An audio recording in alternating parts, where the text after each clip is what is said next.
তোমার পাথরে দিয়েছি মালা, এত মালা এত ফুল তুমি ঢাকা পড়ে গেছো।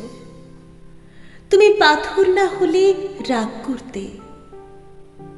৫৬ বছর আগের এক মধ্যরাতে এলগিন রোডের ৩ তলার ঘরে আলো জ্বলছিল।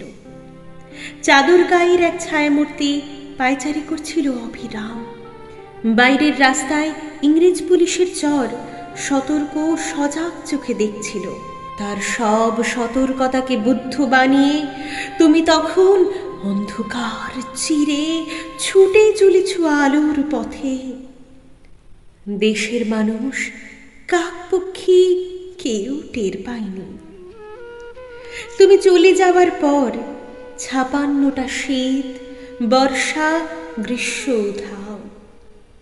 তুমিও সেই থেকে প্রত্যেক জানুয়ারিতে পৃথিবীর এপাড়া ওপাড়া সব মাটিতে তোমার অনশ্বর পায়ের ছাপ, সব রাইফেলে তোমার বুকের বারুদ, সব কুচকাওয়াজে তোমার স্বপ্নের ছন্দ।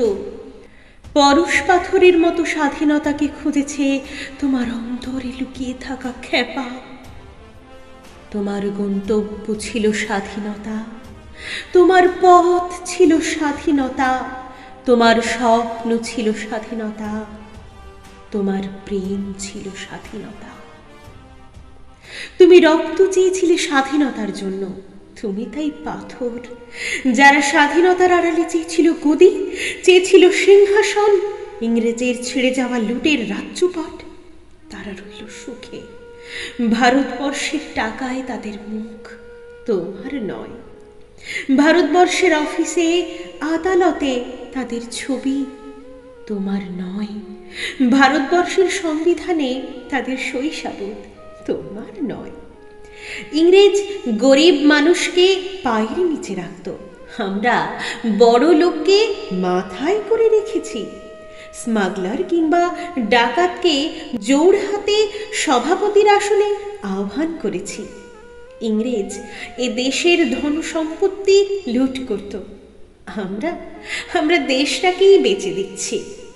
ইংরেজ দিয়েছে চাবুক, লাঠি, গলি, আমরা দিয়েছি মাস্তান, মাফিয়া, নেতা আর বুলি। ইংরেজ দিয়েছে কালাপানি, সেলুলার জেল, আমরা দিয়েছি টিভিতে সুপারহিট মোকাবলা আর আইনসভায় আয়রাম গয়রামের খেল। ৫৬ বছর আগের এক মধ্যরাতে পরাধীন এই দেশ ছেড়ে তুমি চলে গিয়েছিলে স্বাধীন এক স্বদেশে ফিরে আসার স্বপ্ন নিয়ে। তুমি ফিরে আসোনি। স্বাধীনতা এসেছে, তার কাঁধের ঝুলি ভরে নিয়ে এসেছে ভোট নামক রাজস্ব যোগ্য, গণতন্ত্র নামক চিরায়ত মাৎসন্যায়, প্রগতি নামক লোক ঠকানো স্ট্যাটিস্টিক্স, সংহতি নামক বিস্ফোরণের চুরমার, ঐতিহ্য নামক মন্দির মসজিদের ঝগড়া, আর সমুদ্র হিমাচল ভরিয়ে দেওয়া ভাষণ, ভাষণ আর ভাষণ। ৫৬ বছর ধরে তুমি পাথর হয়ে আছো। ৫৬ বছর ধরে ভারতবর্ষ অধীর অপেক্ষায় কান পেতে আছে। ইথার তরঙ্গে কবে শোনা যাবে স্বাধীনতার নিজস্ব কণ্ঠস্বর?